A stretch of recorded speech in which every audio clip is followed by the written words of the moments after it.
아멘. 산부 예배 나오신 여러분 주임으로 환영합니다. 또 온라인으로 예배 드리신 분들 주임으로 환영합니다. 서로 인사할까요? 사랑합니다. 축복합니다. 계속해서 우리 특별 새벽도회 우리 말씀을 함께 보고 있습니다. 사무엘하 우리 말씀을 계속 보고 있는데요. 오늘 우리 본문인 사무엘하 9장의 말씀은 우리에게 하나님 아버지의 사랑이 어떤 것인가를 잘 보여주고 있습니다. 여기서 다윗은 사울의 집에 아직도 남은 사람이 있는가 이걸 확인하면서 그에게 은혜를 베풀죠. 요나단과의 약속을 기억한 것입니다. 그 대상은 누구죠? 무비보셋입니다. 고대 역사를 보게 되면 새로운 왕이 즉위하게 되면 이전의 왕의 가족들을 제거하거나 귀양 보내는 일들이 다반사였습니다. 심지어 부왕을 이어서 그 아들이 왕이 되어서도 부왕을 따르던 신하들을 제거하거나 숙청을 감행했습니다. 여러분 김정을 한번 보세요. 김정은이 숙청했던 장성택 누굽니까? 고모부입니다. 고모부인데도 불구하고 그를 처형시키죠. 또 수많은 정치적 적들을 죽이고 정치범 수용소로 보냈습니다. 소위 피숙청이라는 것을 숙청이라 말하는 것을 단행했습니다. 정치색이라는 것은 그만큼 은총이 없는 거예요. 새로운 정권이 잡게 되면 이전의 정권의 사람들을 제거해버리고 정치적 보복을 하고, 또 보세요. 3년 반 뒤에 또 다른 정권이 잡게 되면 또 다른 같은 일이 또 벌어지게 될 것입니다. 이게 바로 정치세계의 어떤 판의 모습인 것이죠. 그런데 여러분, 다윗은 어떻게 했을까요? 그런 사울 왕이 죽자 이스라엘 그 통일 왕국의 왕이 오르게 되어지고 블레셋을 정복하고 주변 나라들을 또 전쟁에서 승리하게 되어서 조공을 받게 되어지는 강성한 나라가 됩니다. 그때 바로 어느 날 신하들에게 이렇게 물었던 거예요. 1절 말씀을 볼까요? 시작. 다시 이르되 사울의 집에 아직도 남은 사람이 있느냐? 내가 요나단으로 말미암아 그 사람에게 은총을 베풀리라 하니라. 다시 과거로 돌아보니까 사울 왕가에 대한 기억이 떠올린 거예요. 또 요나단과 했던 언약이 떠올랐던 것입니다. 요나단과의 언약이 어떤 것이었냐면, 요나단이 바로 또 다윗이 왕이 될 것을 알았어요. 내가 만약에 왕이 되거든 나를 기억해달라고, 우리 가족을 기억해달라고 그렇게 이야기합니다. 그러니까 바로 다윗은 그렇게 하겠노라고 그렇게 약속을 했죠.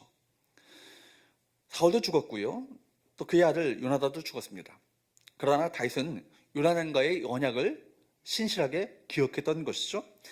그래서 다윗은 신하들에게 사울의 집에 아직도 남은 사람이 있느냐 이렇게 물었던 것입니다. 3절 말씀을 볼까요? 시작. 왕이 이르되 사울의 집에 아직도 남은 사람이 없느냐? 내가 그 사람에게 하나님의 은총을 베풀고자 하노라 하니 시바가 왕께 아뢰되 요나단의 아들 하나가 있는데 달이 저는 자니이다. 시바는 누구냐면 사울 왕가의 종으로 섬겼던 사람입니다. 그 사람이 말하기를 사울의 집안에 사람 하나가 남았는데 그 사람이 달을 저는 사람입니다. 이런 얘기를 하는 거예요. 시바가 요나단의 아들의 이름을 말하지 않고 달이 저는 자라는 신체적인 특징을 말하는 것은 이런 뜻일 것입니다. 잘 생각해 보십시오. 왕이요, 그 사람이요 왕궁에 어울리지 않은 사람이에요. 달이 저는 병신입니다. 장인입니다. 이런 얘기를 하는 거예요. 약속을 지키는 것도 중요하지만 그 사람이 도저히 이 왕궁에 어울릴 사람도 아니고 당신이 그렇게 은총을 베풀 만한 그런 사람도 아닙니다. 그런 얘기를 하는 거죠. 물론 시바가 말한 요나단의 아들은 무비보셋이었습니다. 다시 사울 왕가의 자손을 찾아내는 이유가 뭘까요? 본문 사무엘하 9장 1절과 3절 말씀에 보면 다시 사울 왕가의 자손을 찾은 이유가 나오고 있습니다. 1절과 3절 말씀을 보도록 합니다. 시작. 다시 이르되 사울의 집에 아직도 남은 사람이 있느냐? 내가 요나단으로 말미암아 그 사람에게 은총을 베풀리라. 왕이 이르되 사울의 집에 아직도 남은 사람이 없느냐? 내가 그 사람에게 하나님의 은총을 베풀고자 하노라. 다윗은 사울 왕가의 자손을 찾아서 그에게 하나님의 은총을 베풀고자 했던 것입니다. 1절과 3절에 나오는 은총은요, 히브리어로 헤세드입니다. 헤세드라는 것은 언약에 기초한 사랑을 말해요. 이 사랑은 바로 신약 성경의 히라보의 아가페의 그 사랑과 꼭 닮았습니다. 하나님의 사랑을 말하는 것이죠. 하나님의 성품을 잘 나타내 보이는 표현이 헤세드인 것입니다. 헤세드가 어디에서는요, 인자로 번역되기도 하고 자비로 번역되기도 하고 긍휼로 번역되기도 하고 사랑으로 번역되기도 합니다. 인애로 번역되기도 합니다.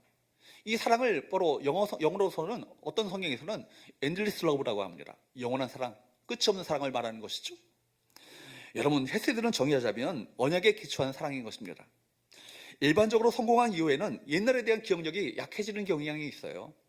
강한 자가 되면 약한 자를 미처 생각하지 못합니다. 대개는 성공하면 사람이 변하죠. 성공하면 사람이 성공에 도취되어서 과거를 있기 때문에 모든 것이 변합니다. 요셉을 한번 보세요. 요셉이요, 여러분 보디발의 아내로 말미암아 모함을 받게 되어서 여러분 보디발의 집에 감옥 속에 들어가게 됩니다. 그런데 그 감옥이요, 정치범 수용소예요. 감옥에 누가 들어왔습니까? 술 맡은 관원장과 떡 맡은 관원장이 들어왔습니다. 그 두 사람의 꿈을 회복해 주면서 술 맡은 관원장에게 부탁을 하죠.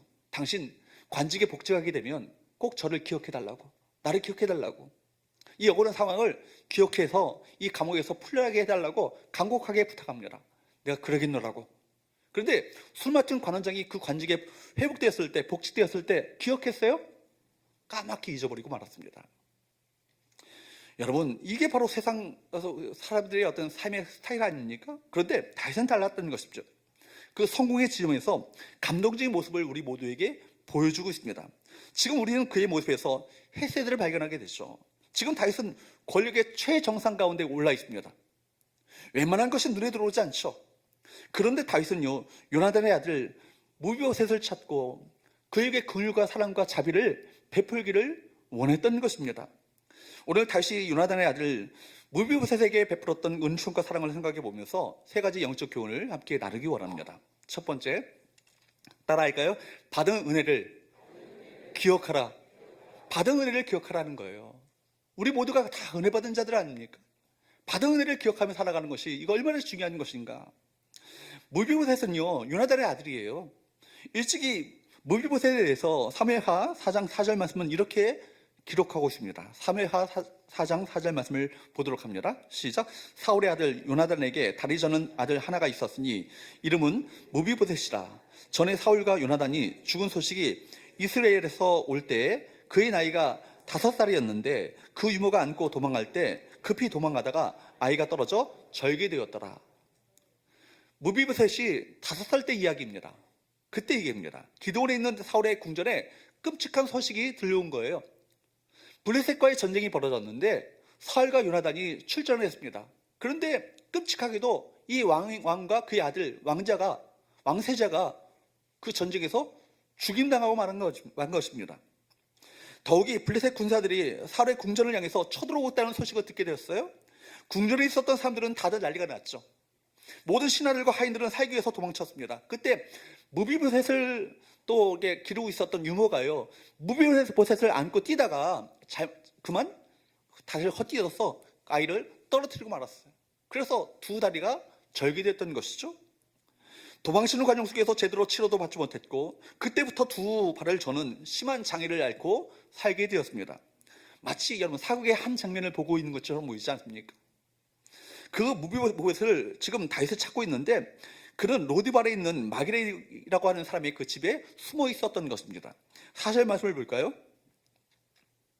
시작. 왕이 그에게 말하되 그가 어디 있느냐 하니 시바가 왕께 아뢰되 로디발 암멜의 아들 마기레 집에 있나이다 하니라. 여기 보는 것처럼 무비보셋은요, 궁전에서 도망 나와서 로드발이라고 하는 작은 마을에 숨어 있게 됩니다. 여러분, 이 로드발이라고 하는 이 지역은요, 요단강 건너편 마하나임 부근에 있는 한 성읍이에요. 의미심장한 것은 로드발의 이름 뜻이에요. 로라는 것, 히브리어에서 로라는 것은 없다라는 얘기고요, 두발이라는 것은 목초, 초목을 말하는 거예요. 그러니까 초목이 없다, 황폐화된 황무지를 말하고 있는 건 아니겠습니까? 척박한 지형이죠. 그러니까 목초가 없는 척박한 지역 가운데 무비보셋은 그 황폐한 땅에서 숨어 지내는 삶을 살게 되었다는 거예요. 처음에는 블레셋 군대가 무서웠고 다음에는 다윗의 손에 잡힐까 두려웠을 것입니다. 주변 사람들이 다 말하는 거예요. 들키면 너 죽는다. 신문 세탁하고 여기 숨어 지내야 된다. 그야말로 그렇게 이제는 은신하며 은신처에서 두려워 떨면서 절망 가운데 사는 인생이 그 인생 가운데 펼쳐지게 됐던 것이죠. 그야말로 여러분, 무비보셋은요, 비올의 왕자예요. 하루아침에 온 가족을 잃고 숨어 살아야 했고 심지어는 더더군다나 두 다리 마저 절개되어지는 심한 장애를 안고 그가 살았다는 것입니다. 그렇게 무비보셋이 아무런 희망이 없이 살아가고 있을 때, 반면에 성경은요, 다윗이 이스라엘의 정말 오래 왕위에 든든히 세워져가는 이 모습을 그려주고 있죠. 통일 이스라엘 나라는 강대국으로 든든히 세워지게 되었습니다. 파죽지세로 주변 강대국들을 차례로 무너뜨렸고, 주변 나라로부터 조공을 받게 되어지는 강성한 나라로 우뚝 세워지게 되었습니다. 이 당시 다윗의 승리에 대해서 성경은 이렇게 기록하고 있죠. 어저께 봤던 본문인데 사무엘하 8장 6절과 14절 말씀을 볼까요? 시작. 다시 어디로 가든지 여호와께서 이기게 하시니라. 온 이스라엘 나라 사람들이요, 승리의 기쁨과 감격에 도취되었을 때, 그때 다윗은 자신의 친구, 사랑하는 친구 요나단을 기억했습니다. 요나단과 맺었던 언약을 기억했죠. 이건 결코 쉬운 일이 아니에요.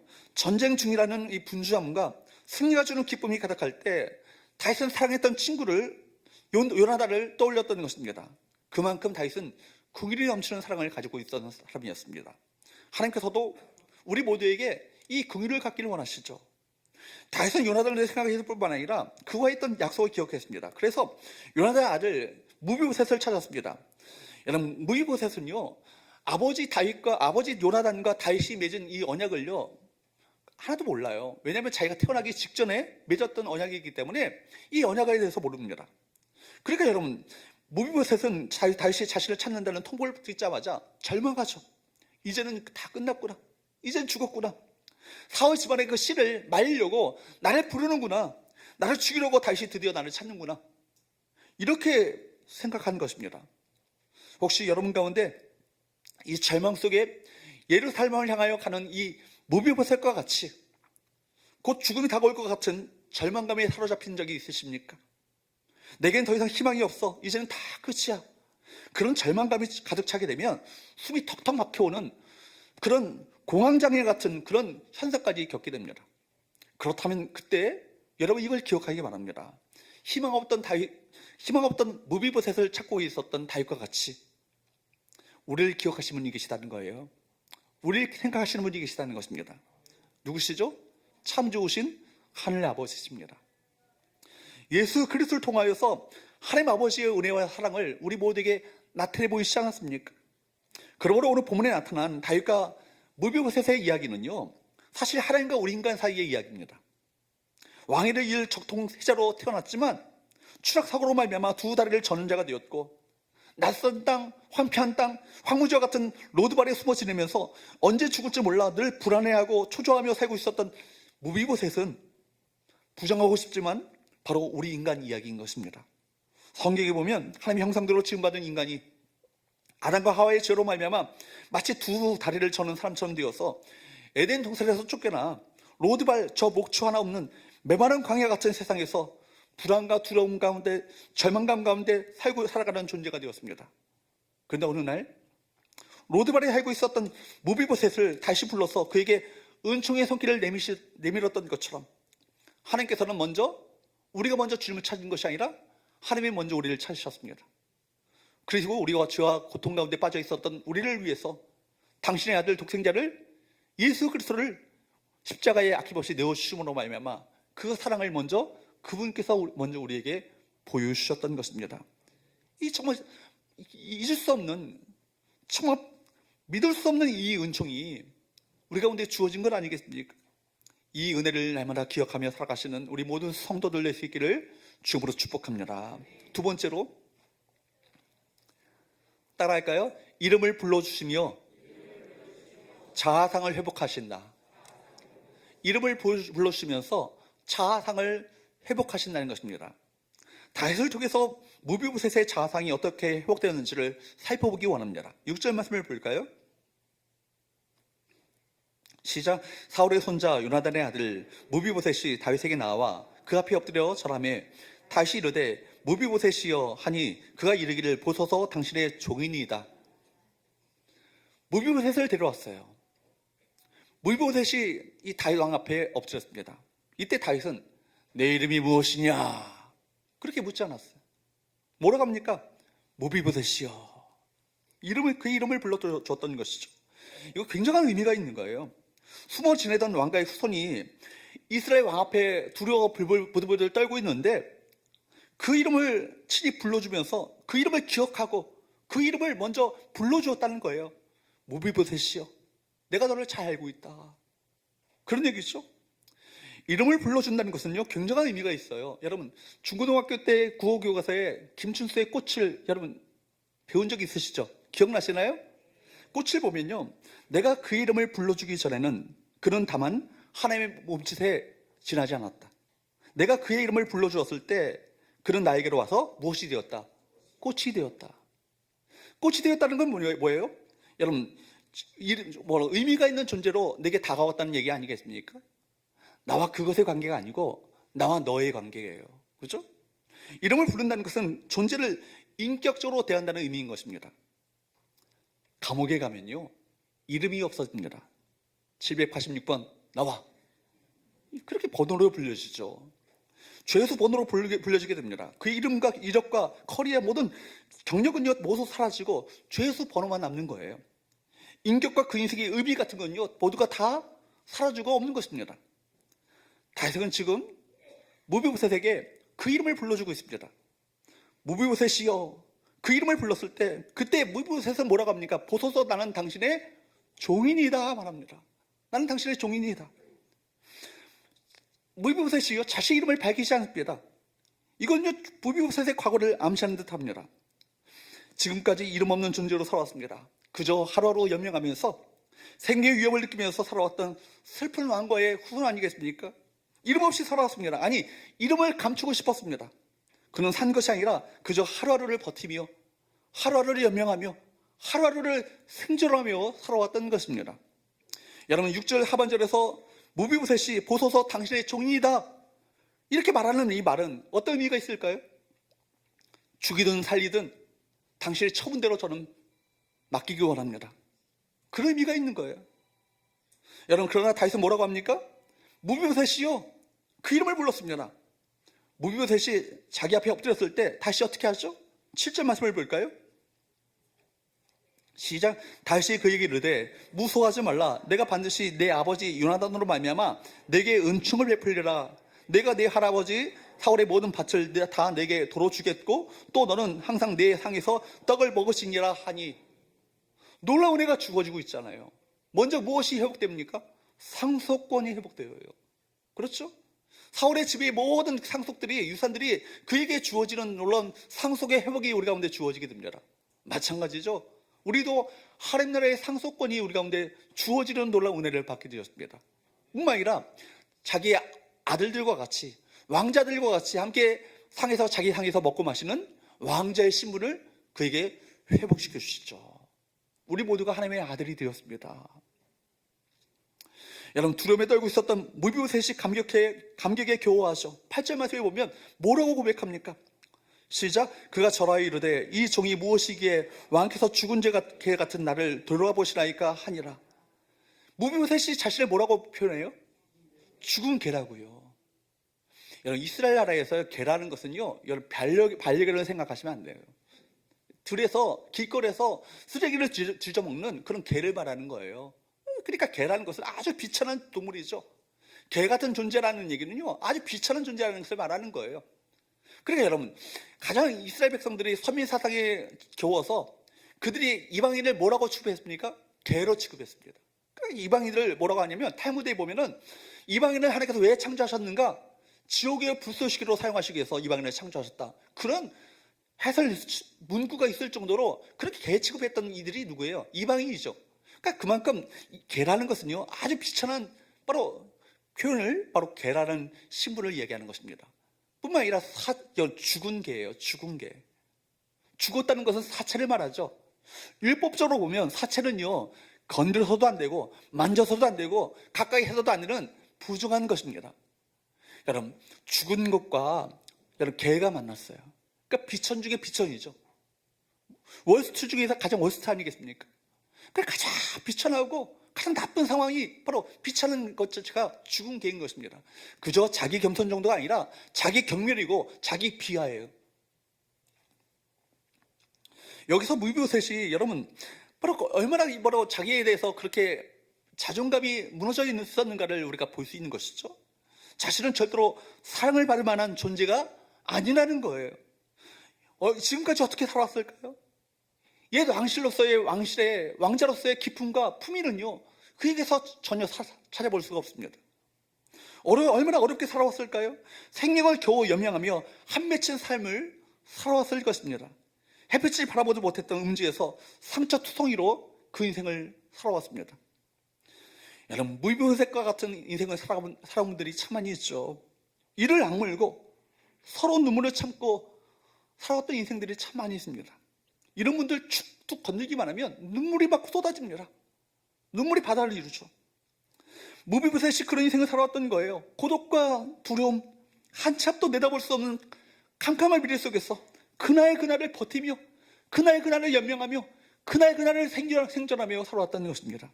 더군다나 이제는 사울 집안의 원수처럼 여겨졌던 다윗이 왕이 되어서 그 앞에 끌려온 거예요. 그러나 다윗은 상처난 무비보셋에게 놀라운 사랑을 베풀죠. 다윗은 무비보셋에게 다윗의 아들들, 즉 왕자들과 함께 식탁에 앉아서 밥을 먹는 특권과 영광을 누리도록 했습니다. 그리고 왕의 아들의 자격을 얻게 하고 유산을 상속받도록 상속자의 신분을 그에게 회복시켜 주셨습니다. 다윗은 무비보셋을 왕좌의 한 사람으로 대우했습니다. 바로 이것이 뭐예요? 헤세드예요. 자격 없는 자들에게 베풀어주는 은혜와 그 사랑 아니겠습니까? 무비보셋이 다윗으로부터 받았던 은혜는 무엇을 연상합니까? 하나님께서 우리에게 주셨던 은혜, 우리가 하나님께로부터 받았던 은혜를 연상하게 합니다. 우리가 예수를 믿었다는 것, 그저 저주에서 벗어나는 것이 정도가 아니에요. 하나님께서 우리를 어떻게 해요? 영광스러운 왕의 자녀로, 하나님의 아들로, 또 하나님 나라의 영광스러운 풍성한 유산들을 상속받을 수 있는, 기업을 상속받을 수 있는 상속자로 삼아주셨다는 것 아니겠어요? 이를 위해서 누굴 보내셨다고요? 성령을 보내주셨어요. 다윗은 무비보셋에게 최상의 대우를 했습니다. 무비보셋에 대한 다윗의 이러한 태도는 우리에게 은혜를 베푸시는 하나님을 연상하게 합니다. 그에게 베풀었던 다윗의 이 행동에서 헤세드가 보입니다. 무비보셋에 대한 다윗의 모습은 우리를 향한 하나님의 헤세드를 연상시키죠. 사랑하는 여러분, 하나님은요, 능력 있고 잘난 사람 찾지 않으세요. 네 힘 갖고 얼마든지 살아봐, 내버려 두십니다. 하나님께서는요, 하나님의 은혜가 필요한, 정말 하나님의 은혜 없이는 내가 한순간도 할 수 없습니다. 그런 연약한 존재입니다. 하나님의 긍휼이 필요하고 하나님은 저를 불쌍히 여기셔야 합니다. 하나님의 은혜와 은총이 필요한 존재입니다. 라고 겸손히 주의 은혜를 구하며 나오는 자들, 그런 자들을 찾고 계시는 거예요. 하나님께서는 하나님의 돌보심이 필요한 은혜를 구하는 사람을 지금도 찾고 계십니다. 하나님께 우리의 신분은 중요하지 않아요. 우리 과거도 중요하지 않아요. 우리 조건도 중요하지 않습니다. 우리 인생의 커리어 중요하지 않아요. 우리에게 효용 가치가 있는가 없는가 이거 중요하지 않습니다. 그러나 하나님은 우리를 그저 있는 그대로 불러주십니다. 이게 헤세드예요. 그럼에도 불구하고 조건 없이 자격을 따지지 않냐고 불러주시는 하나님의 사랑. 하나님께서는 우리의 이름을 불러주십니다. 예수님께서도 당신의 제자를 부르실 때 한 사람 한 사람의 이름을 불러가시면서 불러주셨습니다. 하나님께서는 우리 한 사람 한 사람을 귀중하게 여기시죠. 하나님께서는 우리에게 다가오셔서 우리 이름을 불러주시면서 우리에게 말씀하시기를 너는 내 사랑하는 아들이요 내가 기뻐하는 자라고 그렇게 말씀해 주십니다. 그리스도께서도 이 세상 그 어떤 것과도 바꿀 수 없는 보배로운 자가 바로 너라고 우리 모두에게 말씀해 주시는 거예요. 사랑하는 여러분, 이 은혜가, 이 사랑이 오늘 나에게 향하여 있음을 기억하시는 우리 모든 성도들 될 수 있기를 축복합니다. 그러므로 세 번째, 마지막으로 따라할까요? 은혜를 베푸는 자로 살아가라. 은혜를 알았다면, 은혜를 만났다면, 은혜를 경험했다면 어떻게 하셔야겠어요? 은혜를 베푸는 자로 살아가셔야 합니다. 주님을 만나기 전까지 우리는 망가진 영혼이었고요, 병든 영혼이었어요.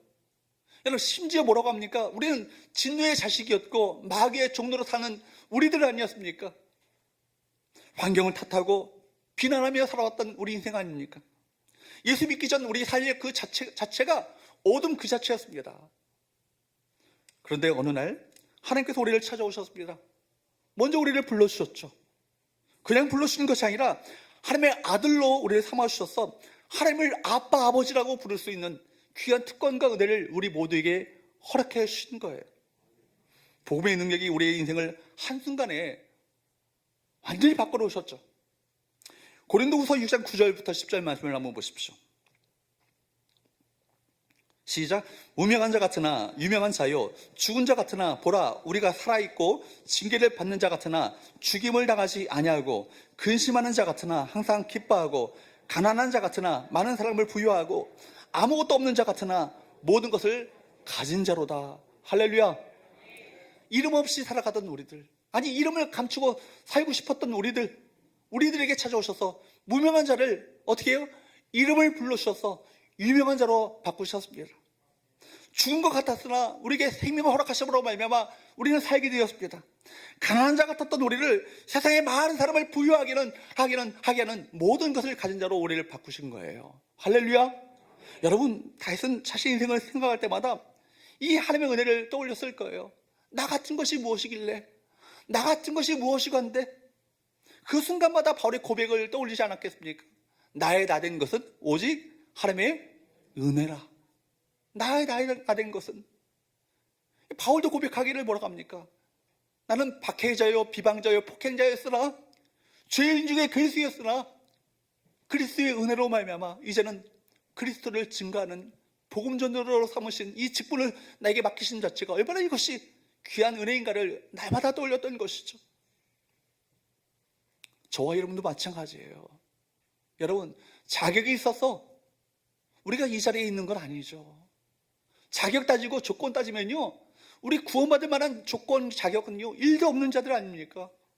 우리 모두가 그런 자들이에요. 지옥의 알목에 자리 잡고 있어야 될 우리 아닙니까? 여러분, 다윗은 하나님의 은혜를 아는 자였습니다. 은혜라는 게 뭐죠? 받을 자격이 없는 자들에게 베풀어 주시는 하나님의 호의가 은혜 아니에요? 받을 자격이 없는 자. 항상 이걸 기억하셔야 되는 거예요. 받을 자격이 없는 자, 받을 자격이 없는 나에게 하나님의 호의가 주어졌고, 하나님의 선물이 주어졌고, 하나님의 은총이 주어졌고, 하나님의 사랑이 주어졌다. 헤세드가 우리 가운데 주어진 것은요, 이건 전적인 기적이다. 있을 수 없는 일이 벌어진 것이다. 이게 사실을 우리 모두가 기억해야 할 것입니다. 여러분, 하나님의 은혜로 살아왔음을 아는 자가 다윗 아닙니까? 수없이 넘어졌음에도 불구하고 자신을 붙잡아 주시는 하나님의 손길을 알고 있었습니다. 그는 어린 시절 사무엘로부터 하나님의 기름 부음 받은 자로 기름 부음을 받았음에도 불구하고, 왕으로 기름 부음을 받았음에도 불구하고 왕과는 전혀 상관없는 그 길로 나락에 떨어지는 인생을 살았습니다. 왕과 점점 멀어지는 인생을 살았던 것이 다윗의 인생이에요. 마치 요셉과 같이 하나님의 꿈을 받았지만 꿈과는 전혀 다른 방향으로 점점 나락에 떨어지는 인생을 살았던 것이 다윗의 인생이요 요셉의 인생 아닙니까? 사울에게 쫓기며 죽음을 넘나들 때 어두운 동굴의 삶 속에서도 그는 하나님의 손길을 경험할 수 있었습니다. 그리고 자신을 왕실에 앉히게 하신 것도 이건 전적으로 내 힘으로 내 능력으로 된 것이 아니라 하나님의 뭐라? 은혜다. 이 사실을 알게 된 거예요. 그래서 여러분, 다윗은요 지금 무비보셋에게 사랑을 베풀고 헤세드를 베풀고 있는 바로 이 다윗은요, 하나님께로부터 말로 닿을 수 없는 이 헤세드, 은혜를 입고 살았기 때문에, 이 은혜를 알고 있기 때문에 이 은혜를 베풀고 있는 것입니다. 하나님께서 그를 왕의 자리, 승리의 자리로 이끌어 주신 것은 하나님의 헤세드였습니다. 다윗은 그 헤세드를 무비보셋에게 지금 나타내 보이고 있는 것입니다. 여러분, 은혜 받은 자가요 은혜를 베풉니다. 어떤 자가 은혜를 베푼다고요? 은혜 받은 자가. 이 십자가의 은혜, 십자가의 사랑을 직면하셔야 해요. 십자가의 사랑과 은혜를 여러분 만나셔야 합니다. 십자가 사랑과 은혜를 여러분 경험하셔야 합니다. 그래야 여러분 은혜를 베푸지 않겠어요? 은혜를 경험해 본 적이 없는 사람은요 은혜를 베풀 수 없어요. 다시 무비보셋에게 베푼 사랑은요, 그가 하나님께로부터 받았던 사랑에 비하면 아무것도 아닌 거예요. 내가 사랑을 베푼들, 은혜를 베푼들, 하나님께서 내게 베푸신 은혜에 비하면 내가 보잘것없는 정말 지푸라기 같은 은혜를 내가 베풀고 있습니다. 그런 마음을 가지고 은혜를 베푸지 않았겠습니까? 사랑을 받아본 사람이 사랑을 베푸는 것입니다. 우리가 하나님의 헤세드를 경험했다면 헤세드가 우리를 통해서 다른 사람에게 흘러나가야 할 것입니다.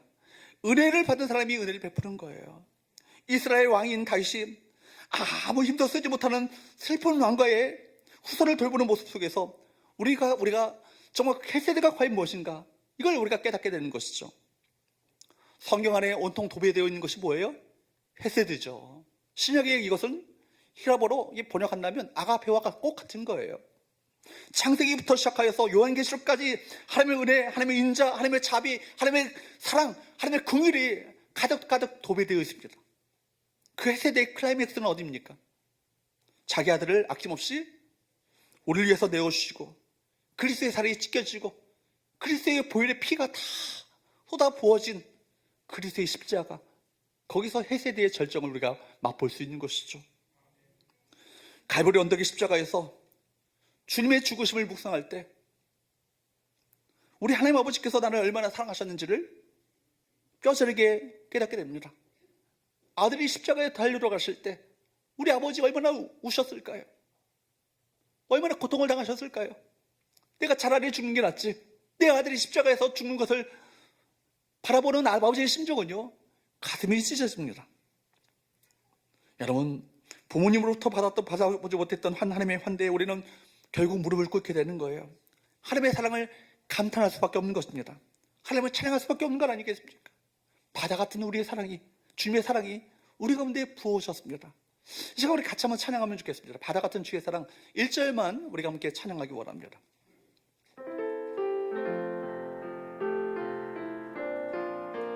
바다 같은 주의 사랑.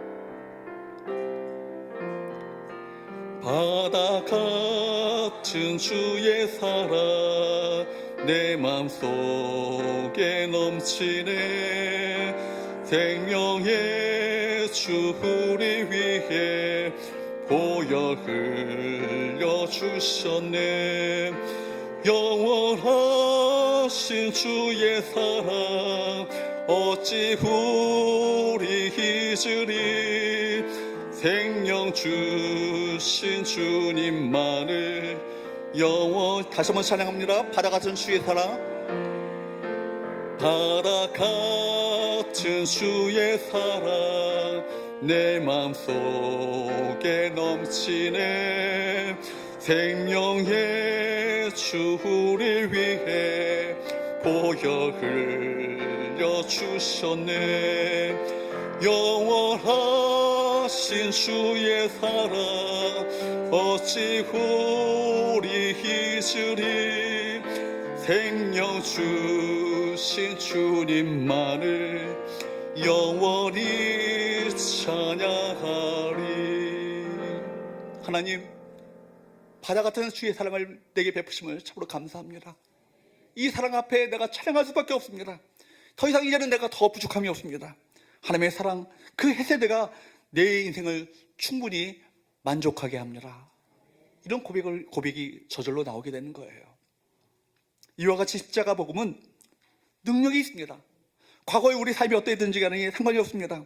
우리 삶의 자아상을 걷어내고 하나님 앞에 왕의 자녀들로 높은 자존감을 가지고 당당히 일어서시기를 주부로 축복합니다. 그러므로 오늘 우리가 하나님의 은총으로 하나님의 식탁에 앉은 하나님의 자녀이며 거룩한 하나님의 사람이 되었다는 사실을 우리가 기억할 수 있길 바랍니다. 우리는 은혜 받은 자들이에요. 하나님의 은총을 경험한 자들입니다. 이제는 우리가 그 하나님의 은혜와 사랑을 이 세상 가운데 나타내 보여줘야 될 차례 아니겠습니까? 다윗이 무비보셋에게 그렇게 했습니다. 하나님께서 가르쳐주신 이 모범을 따라 그렇게 사랑을 베풀었고 긍휼을 베풀었고 은혜와 자비를 베풀었습니다. 요셉도 똑같은 자세를 가지고 자기를 애굽의 노예로 팔아버렸던 자신의 형제들에게 그 긍휼과 사랑과 은혜를 베풀었죠. 세상을 향해 음란하여서 방탕하게 떠나버렸던 고멜, 자신의 아내를요, 선자 호세아는요, 하나님의 긍휼과 하나님의 헤세드를 가지고 그를 용납하고 용서하고 그를 맞아 주었습니다. 하나님, 우리 역시 그렇게 은총을 베풀며 살기를 원하셔요. 하나님께 받은 은총을 우리 가족들에게, 우리 이웃들에게, 다른 성도들에게, 직장 동료들에게 나타내 보이기를 원하십니다. 여러분, 우리가 베푸는 그 작은 은총 때문에 하나님의 크신 은총을 깨닫게 될 사람들이 나올지 누가 알겠습니까? 내가 은총을 베풀어야 될 그 사람, 지금 생각나는 그 사람이 누구입니까? 그 사람에게 여러분 예배 시간 끝난다면 찾아가시기 바랍니다. 누구에게나 내가 도와줘야겠다, 용서해야겠다, 내가 품어줘야겠다, 내가 그에게 위로와 사랑을 베풀어야겠다 라고 생각되어지는 그 사람이 있을 것입니다. 지체하지 마시고 찾아가십시오. 찾아가셔서 작은 것부터 여러분 베푸시기 바랍니다. 나누면 배가 되는 거예요. 사랑을 베풀면 사랑을 베푸는 스케일이 커지게 되는 것입니다. 그러니 여러분 기회가 있는 대로 최선을 다해서 베푸시는 삶을 살아가시는 우리 모든 성도들 되시기를 간절히 바랍니다. 10대 청소년 사역으로 유명한 홍민기 목사님이라는 분이 계셔요. 탱크 목사로 유명하신 분인데, 이 목사님이 아주 재밌는 표현을 한번 사용했습니다. 교회 안의 찌질이. 교회 안의 찌질이. 무슨 얘기인지 아시겠어요? 무슨 의미입니까? 지지리도 못난 친구, 10대 언어들의 어떤 그 은어인데요. 지지리도 못난 친구, 볼품없는 행동이나 모습을 하는 친구를 가리켜서 찌질이라고 10대 청소년들이 그렇게 은어를 사용하는 거예요. 교회 안에도 이런 분들이 있다는 얘기죠. 어떤 분들이에요? 하나님의 놀라운 풍성한 은혜를 받았음에도 불구하고, 감사의 이유가 차고 넘치는데도 불구하고 인색하기 짝이 없는 사람이에요. 이런 분은요, 자기 자신에 대해서는 관대하면서 다른 사람에게는 엄격한 잣대를 대고 비판하고 비난하고 관용과 용서를 하지 못하는 거예요. 이해하지 못하고 위로하지 못하고, 그래서 다른 사람의 아픔이나 고통을 이해하지 못하고 위로하거나 돕거나 용서하지 못하는 사람들, 교회 안의 찌질이다. 그분은 이런 얘기를 합니다. 우리 모두가 영혼의 찌질이가 되지 않아야 할 것입니다. 볼품없는 인생이 돼서는 안 될 것입니다. 하나님 안에서, 교회 안에서 이 세상을 향해서 넉넉한 마음을 가지고 나누며 베풀며 품어주는 은혜 받은 자가 되어야 되지 않겠습니까? 우리가 이미 바다 같은 주의 사람, 1만 달란트 빚진 자였는데 그 빚을 탕감을 받았습니다. 그렇다면 우리가 이제는 나에게 100데나리온 빚진 사람, 그를 용서하고 관용하며 불쌍히 여기시며 그에게 은혜를 베푸는 삶을 살아야 되지 않겠습니까? 이 은혜를 아는 자가 되어 여러분 주변의 많은 이들에게 이 은혜를 흘려보내는 은혜의 파이프의 삶을 살아가시는 우리 모든 성도들 되시기를 주님으로 축복합니다. 말씀을 맺겠습니다. 다윗은 무비보셋을 기억했습니다. 지금 여러분에게 기억나는 사람, 당신에게 기억나는 사람은 누구입니까? 그 사람에게 대한 긍휼과 사랑의 책임이 우리 모두에게, 나에게 있음을 기억하면서 그것을 실천하며 그 사랑을, 그 은혜를 베푸는 삶을 살아가시는 우리 모든 성도들, 정말 말 그대로 거룩한 은혜를 아는 자들, 정말 성교회가 될 수 있기를 주님으로 축복합니다. 기도하겠습니다.